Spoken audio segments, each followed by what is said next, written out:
Hello, everyone. This was a good week of chapters with Sakamoto Days and the Hunters Guild being, for me, the best two chapters. One Piece was very good as always, but I feel that those other two ended up hitting a bit harder for me this week than pretty much everything else because of the implications those two have put forth in their stories. So, with that, it was a very good week of chapters as a whole. So, we're going to start off with One Piece, chapter 1029, and this was a pretty good chapter with the continued reveal with Sanji having his Germa powers and him denying them, not wanting to have them, and losing his humanity, even running away from Queen to do so. But it seems as though things are to a degree changing with him, and it'll be interesting to see if he does lose his humanity or if he keeps it but gains the Germa powers in the end. But the bulk of this chapter was about Killer and Kid, having it that Kid is being manipulated by Hawkins as Hawkins keeps attacking himself after having beaten down Killer to mess with Kid as Kid and Law are fighting Big Mom. We see the continued resolve of Killer being very much the Zoro to Kid's Luffy, doing whatever he can to try to save his captain and be very loyal to him in the end, even being able to outsmart Hawkins to the point of being able to cut off his arm and eventually taking the full-blown victory as Hawkins gets too engrossed in his tarot cards. The fight itself is fairly good, showing that Killer is very powerful in his own right, as well as Hawkins underestimating him and very much relying on his voodoo strawman powers, where when his arm is taken off because Kid no longer has a left arm, thus the pain and wound would not transfer over. Hawkins is very much shaken up by this, and eventually because of that he loses, seeing that the last card he pulls is for the collapse of the old and the beginning of a new path. So it seems as though he sees that he chose the wrong side just as he's being defeated, where Killer is able to set free, quote unquote, Kid, and Kid is able to pursue his dream of killing a Yonko. Now, will he be able to beat Big Mom with Kid? I don't think so. Mostly because I don't think Big Mom loses in this arc. Well, is killed slash defeated. I think she loses just as Kaido does, but I think Kaido is the only Yonko that dies here, the first of them, to start the domino effect of the great war that will be at Raftel in the very end. I think Kaido's death, it's the ember that starts a wildfire that can't be stopped until the entire thing just engulfs everything. I think Big Mom escapes Wano, tail between her legs, and incredibly pissed off that she lost in such a embarrassing fashion that she makes her way back to Whole Cake to regroup and to meet everyone back at Raftel. I think that's how her arc here ends, is with her with a genuine loss before her defeat at Raftel with the rest of the Yonko and any other major villains that arrive there. I think Kid and Killer get the win here. I just don't think they full on kill her. I think she escapes, whether by her own means or whatever, but I think they win here, getting a very big moral victory for them, that they're on Luffy's sort of level, though Luffy is fighting a Yonko one-on-one. But I think they get the win and Big Mom escapes before Kaido ends up ultimately losing and being killed by either the people of Wano or Luffy himself, either or. I think that that's how this arc will end, with only Kaido's death and Big Mom escaping with her life. So overall, I'd give that chapter, I think, a B. I think it was a very good chapter, but I think there were other chapters that were a slight bit better. And I think this one was just a usual One Piece chapter. So I think a B is fair, and I think it was a very good chapter, as I said, as many of them are. I think the Killer arc was good. I think his story, having its be very similar to Zoro, was, I think, a good call, and having Kid basically be in a similar boat to what Luffy was dealing with back in Thriller Bark is a good touch as well. It'll be interesting to see how that fight pans out in the end, if they win or if they lose. Again, my money is on them winning, but it's One Piece. It can go any which way it really wants in the end. I'm also curious to see how Sanji's sort of now panic in having his new abilities ends up working in favor or against him as his battle with Queen goes on. Now we're on to Black Clover, chapter 310, and this was a good chapter, a very fight-heavy chapter, as the bulk of it is just simply Xenon versus Yuno in a high-class battle between the two of them, as neither one can really gain the upper hand, though Xenon seemingly gets very close by depleting most of Yuno's magic, whilst remembering the plan that he and his siblings came up with, or that he was told the plan by his siblings, that they want to reforge and use the devil's powers to remake humanity. We also see that he has a third sibling, not just Dante and Vanica. There's a fourth one there, which is intriguing. That means there's another enemy that we never knew about, and I'm curious to see if he's stronger, weaker, somewhere in between any of the other three siblings we know, Xenon, Dante, Vanica. I wonder who this fourth sibling is. But the rest of the fight continues as they go back and forth and continue to do so, as it seems as though Yuno lost and Xenon finally got the upper hand. Yuno syncs up with Bell just enough to get Saint Stage and wins, effectively killing Xenon in the process, which to me says that at least the three main siblings we know of have all now been killed. Or at least Dante might be still alive, though I can imagine Jack finally kills him in the end, but we'll have to wait and see on that one, as at least for now, Vanica, Magnacula by extension, and Xenon, though I think his devil's okay,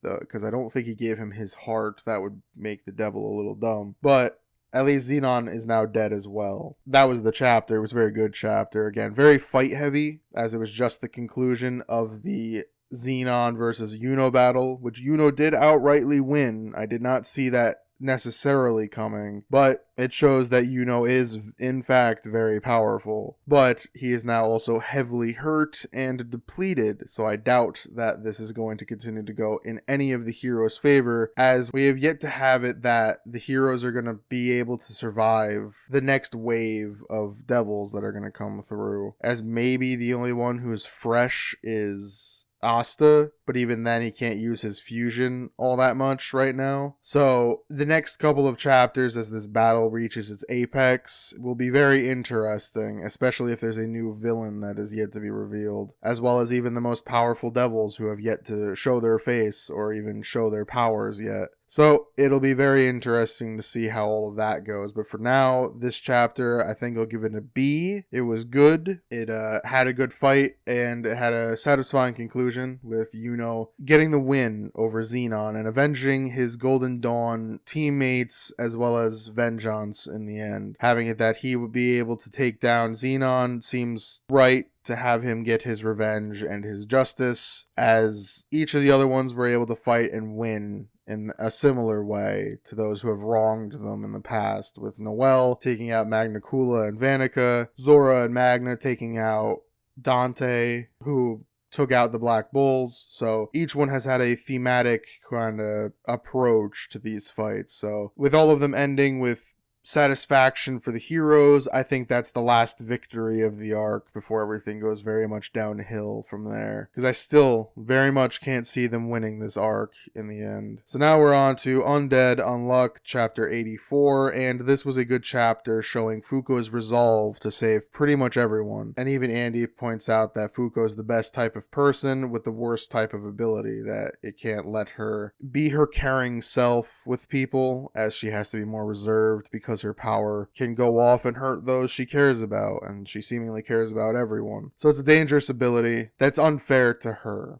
As the Spring and Fuko match begins, which is that each one of them have to play a different game from his artifact collection, and whoever wins, I guess 2 out of the 3, or maybe all 3 rounds, are able to get the reward. Either for Fuko to get his core and to free all the people he's turned into cherry blossom trees, and for him, he wants the 100,000 souls that she has put on the line. He then thanks God and strikes down a cherry tree and then blows her away using his own power, seemingly attacking her. We then learn that God has brainwashed Spring because he liked humans, and to make sure that he doesn't get too attached, God brainwashed him to become more powerful and to use his more aggravated, I guess, personality. Where Umas are apparently not allowed to befriend humans. Even Clothy is more or less being used by others, so it's not as though he is necessarily freely helping them, though that's just a bit of a loophole. That's why God's not really interfering. However, Fuko doesn't care and doesn't really believe this, as she seemingly wants to connect and care for Umas as well as others. So she doesn't think the same way and wants to help Spring in a way, as she can relate to him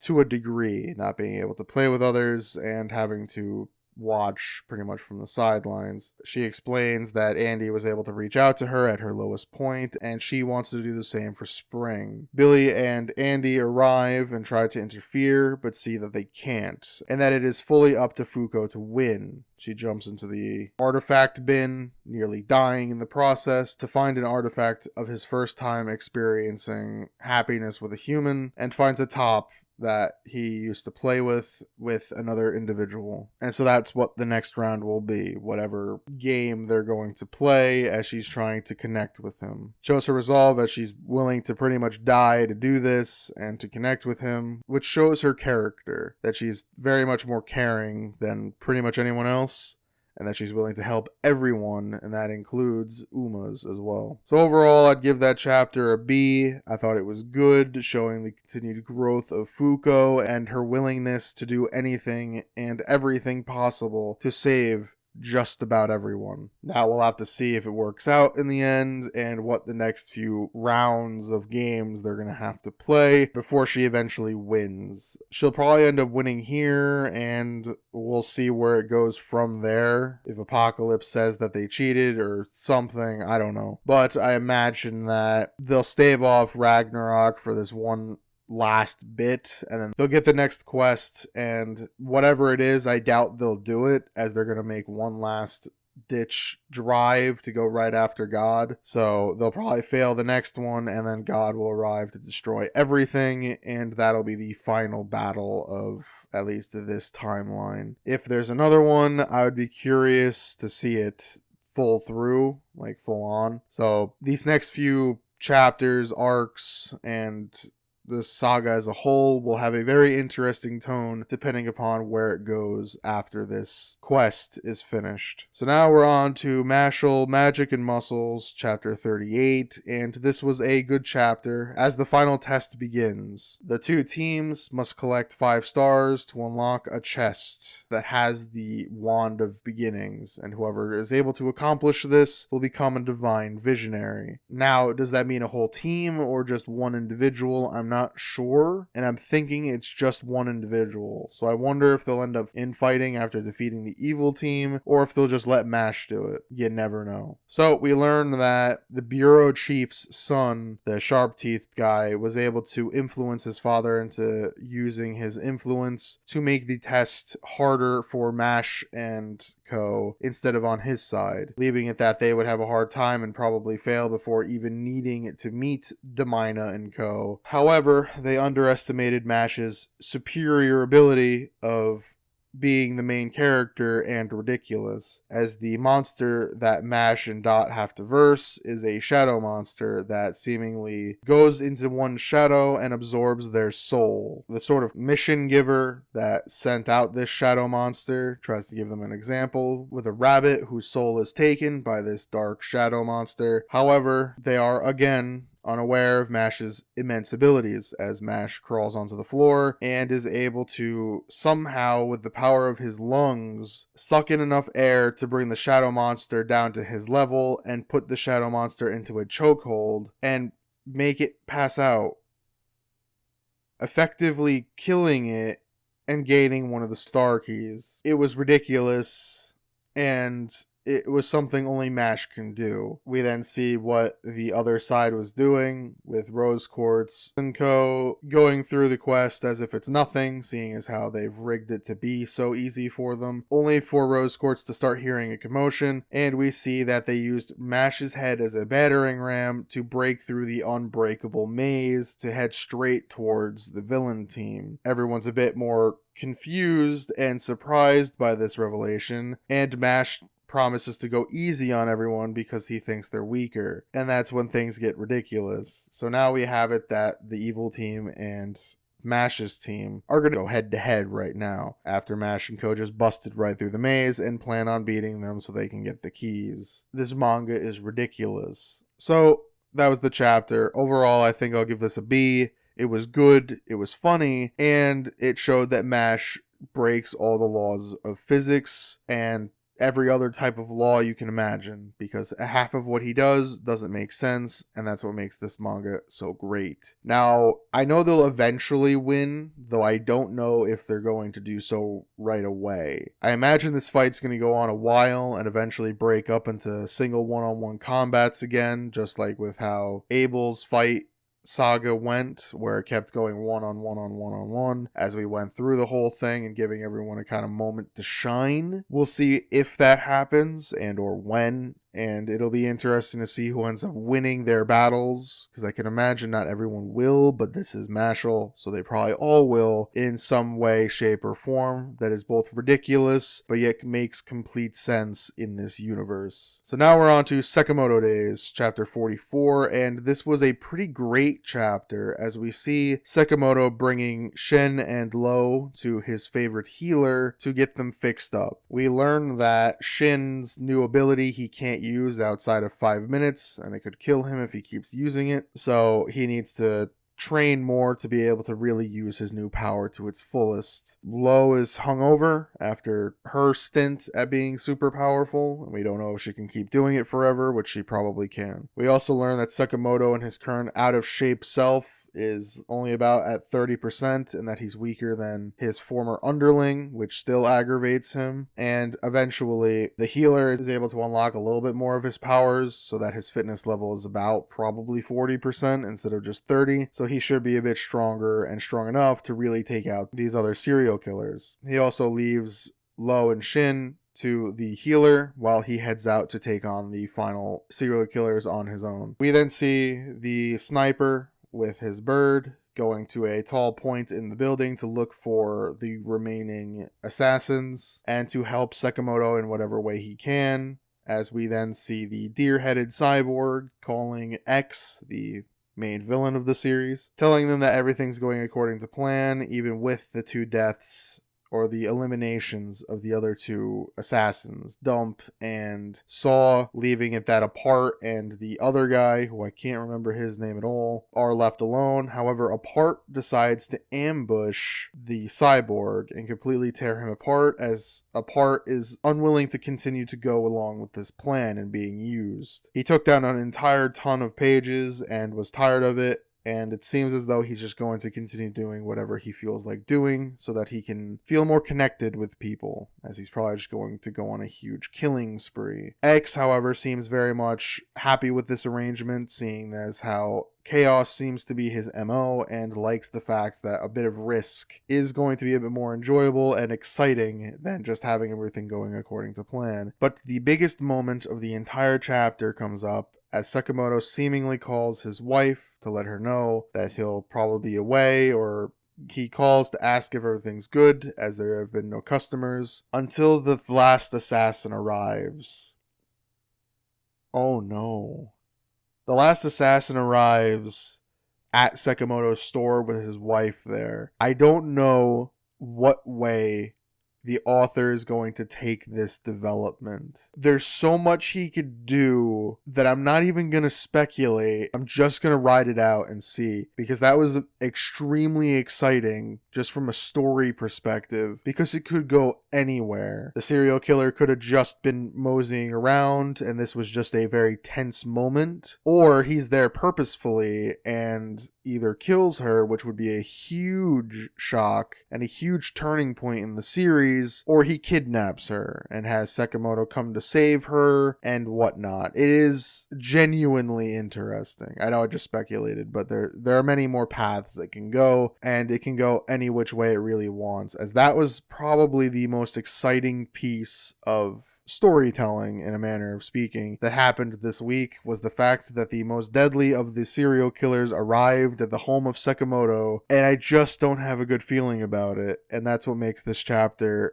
excellent. And overall, I'm going to give it an A. It was an incredible moment to have this happen, and I am extremely looking forward to seeing where it goes, as it can go anywhere, and all I know is the fight where Sakamoto gets fully serious will be incredible. It was such a good moment. It was the first one, at least for these weekly ones, that I've read in a while that made me genuinely tense up. As many of these are very much, they're all great, don't get me wrong, but they don't tend to make me tense up or go, oh, or whatever.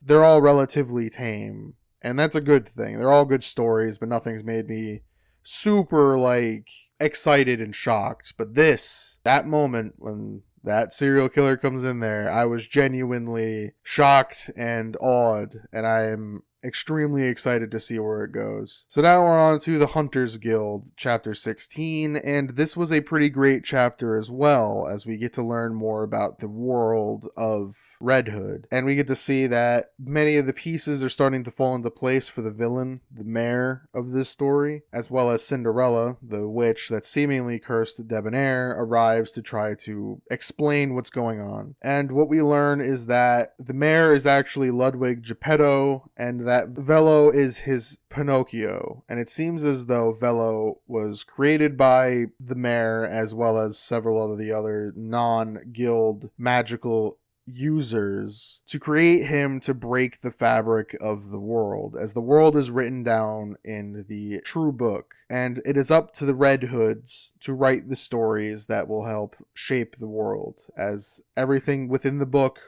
all the concepts were there from the beginning. Werewolves, dragons, witches, everything you can imagine was written within the book, and it is up to them to give them stories, to give them life. It is up to the list, or the non-guild members, what their plan and what they would like to do is break the book and set everyone free. Basically trying to cut the ties of fate and to set everyone free to choose their own path, as the book is keeping everyone in place, writing down and doing these stories, even though things can break the story from what I can gather. We learn a bit more that the mayor used to be a Red Hood, a writer of the story. However, he got pissed off at something and couldn't take it anymore and left. The current Red Hood wasn't super thrilled by this, as well as the fact that the mayor is tampering with Grimm, who was seemingly set to be the next Red Hood, which is an interesting point to show, as Velo is then shown the book, and he learns that everything that's happened, all the bad things that's happened to everyone, is nothing more than a story written down by another person. He's seemingly taken aback by this, and it seems as though things could be going in an interesting direction, as Velo is not happy with this, and I doubt he's going to join the guild now, as well as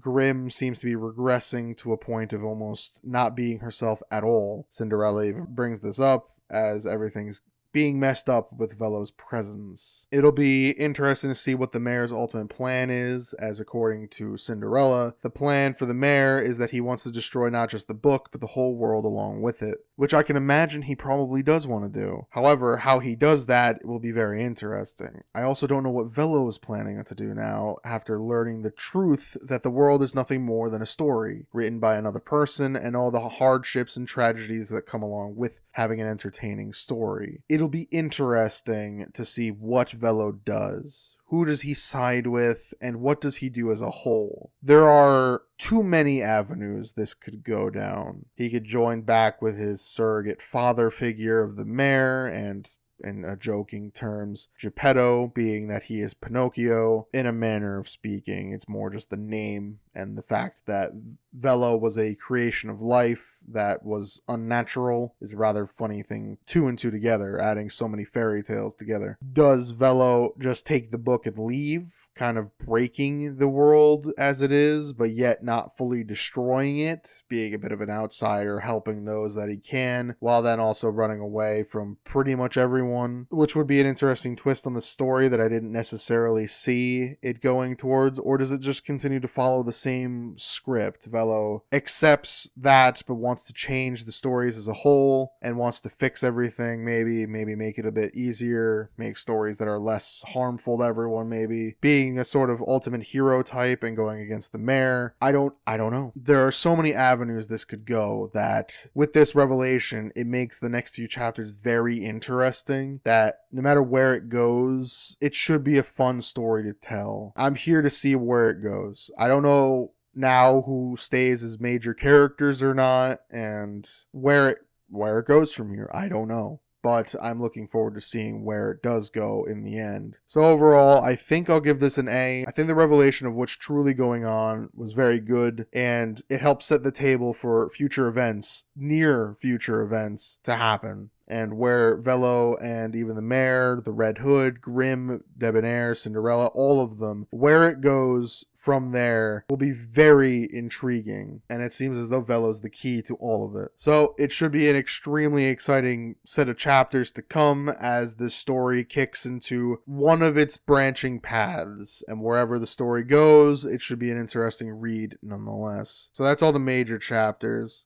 They were all very good. I thought they were all pretty great, with different riveting battles to reveals to tests of resolve. As for the rest of the chapters, you had Jujutsu Kaisen, which was actually very good, having its culling game continue to peak, as well as us learning who the hell that lawyer was from several chapters ago, and his significance to the story. You then had the Elusive Samurai, which continues to be very good, as the main villain continues his machinations in making sure that he owns everything in the end, leaving it that the main character is going to be very much his natural foil as the wars continue to be waged and the allies continue to be gained. Yeah, the Azakura family, another nice relaxing chapter where the whole family tries to help treat the main character for his issue that he is now facing from the last chapter in the fusion, and seeing how powerful he can become as time goes on. Niru was very good. Its martial arts and fighting arcs are very entertaining and very good. I look forward to seeing where that goes as each fight gets more intense, as well as each character continues to grow stronger. And Blue Box was